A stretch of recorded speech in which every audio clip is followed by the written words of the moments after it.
कधीच नाही चुकणार तुमचे फेवरेट टीव्ही शोज झी5 सोबत, तेही एकदम फ्री. सॉरी म्हणजे खूप शॉर्ट नोटीस मध्ये तुम्हाला बोलवलं तरी तुम्ही आलात. थँक्यू, खरंच थँक्यू. सर, किर्लोस्कर मॅन्शन मधली पत्रकार परिषद म्हणलं की ब्रेकिंग न्यूज ना, मग आम्ही का नाही येणार? हो, तशी ब्रेकिंग न्यूजच आहे म्हणा. आज मला तुम्हा सगळ्यांची एका खास व्यक्तीशी ओळख करून द्यायची. ही आहे दिशा. ही स्वतः एक खूप मोठी बिझनेस वुमन आहे, पण यापुढे तिची अजून एक खास ओळख असणार आहे. लवकरच दिशा किर्लोस्कर घराण्याची सून होणार आहे. दिशाचं लग्न माझा धाकटा मुलगा प्रीतम त्याच्याशी होणार आहे. कधी होणार आहे यांचं लग्न? पुढच्या आठवड्यात. हो, पुढच्या आठवड्यात 20 तारखेला प्रीतम आणि दिशाचं लग्न होईल.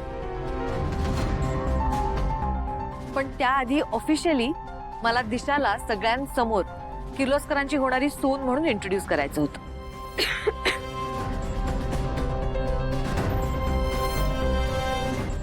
मॅम, मग तुम्ही तुमच्या मुलासोबत सुनेला जोडीने इंट्रोड्यूस करायचं ना. तुमचा मुलगा प्रीतम किर्लोस्कर कुठे आहेत?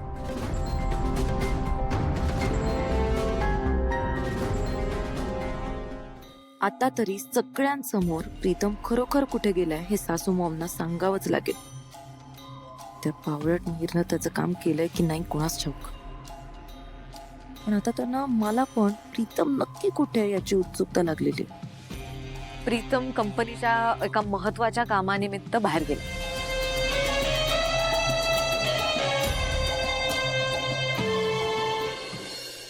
चला संपतराव, निघूया ना मंदिराकडे. मला शेताकडे जायचंय. मालकाला मला तिकडे जायला लावले. तू पुढे. मालक तेवढ्याकडे पोचला असतील. हो हो, मी होतो पुढे. हा, सावकाश जा. हो हो.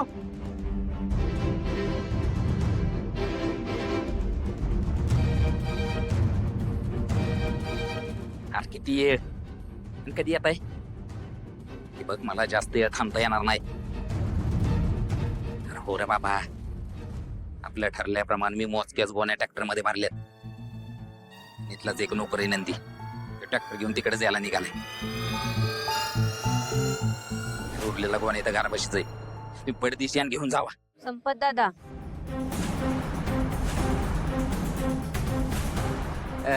पार्वती, तू इथं काय करतेस? नंदी गेले देवळात. तुम्ही का नाही गेला त्यांच्या बरोबर?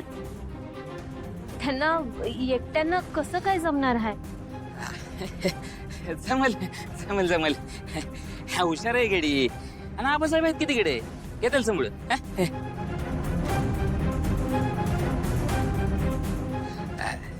तुझ्या घरात तुला काम असेल ना. गणेश उत्सवाची तयारी करायची आहे ना. जा. संपत दादा,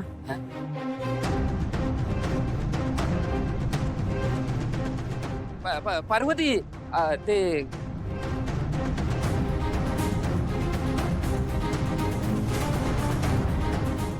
या गोण्या नाही न्यायच्या?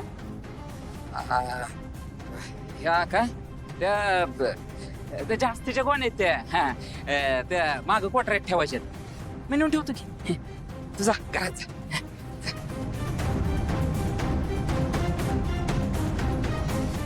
पार्वती, जातेस ना.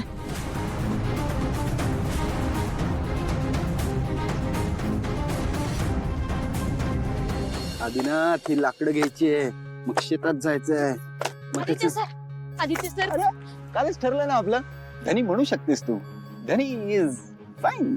धनी हाऊ ती कामं सोडत चला म्हटलं ना.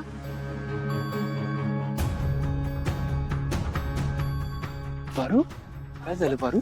सर, ते काय झालं पारू? एवढी गडबड कसली चालली? प्रिया मॅडम, मला आधी सांगा, संपत दादा आबासाहेबांबरोबर सावलीसारखे उभे असतात का नाही? हो. मग आज एवढा महत्वाचा दिवस आहे, संपत दादा इथं काय करतायत? ते आबासाहेबांबरोबर देवळात का नाही गेले? अहो, घरातनं धान्यांच्या गोणी गेल्यात ना देवळात, तरी बी ते इथंच थांबलेत. मी मी मी त्यांना विचारलं तर मला टाळण्याचा प्रयत्न केला आणि घरात बी पाठवून दिलं. आणि हा तिथं काही गोणे ठेवल्या होत्या. मी त्यांना विचारलं की या गोण्या नाही का न्यायच्या, तर जास्तीच्या आहेत म्हणून सांगितलं. मला ना काहीतरी गडबड वाटते. पारू, तुला खात्री आहे का नक्की काहीतरी रॉंग चालू आहे? आदित्य सर, पारू जर एवढं म्हणते तर आपण एकदा बघायला हवं. सयाजीरावाच्या मनात किती काळबीर आहे ते कळू दे की सगळ्यांना. फक्त गावकऱ्यांनाच नाही, देवाला पण फसवतोय हा. उघड की पोत उघड.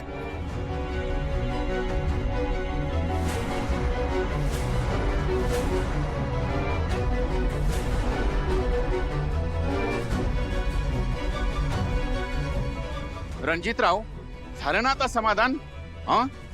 सयाजीरावांच्या प्रामाणिकपणाबद्दल हे असला खेळखंडोबा करायची काही एक गरज नाही. बघितलं ना ते पोतं उघडून धान्यच निघालं ना त्यातून. थांबा की जरा वेळ, काय गडबड आहे? आणखी बरीच पोती आहेत. इतकी वर्ष विश्वास ठेवलाय ना, आणखी थोडा वेळ. एक आणि एक पोत तपासा. चला. सोड त्याला. आबासाहेब, आता थांबू नका. मला सांगितलं ना तुला, सोड त्याला. आणि तुला घरी राहायला सांगितलं होतं ना, का आलास इथे?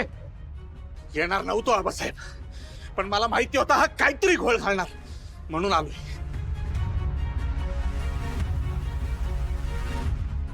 वा सयाजीराव, हे बरं आहे. स्वतः पाप करायचं, वर शिरचोरी करायला मुलाला अंगार पाठवायचं.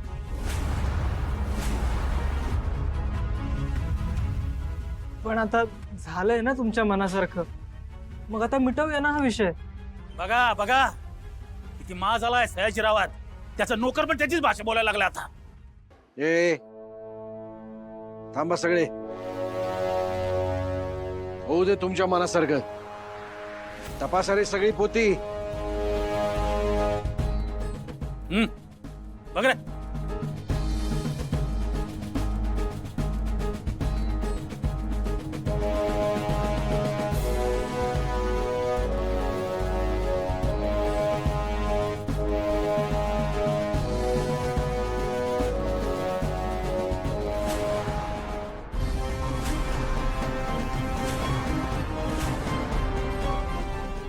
अरे अरे अरे अरे.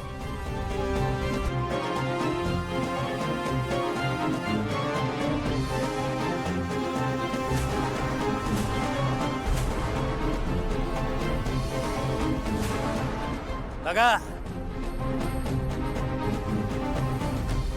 या चोरावर विश्वास ठेवत होता तुम्ही. कधीपासून सांगत होतो मी, या सयाजीरावावर विश्वास ठेवू नका, फसवतोय तुम्हाला.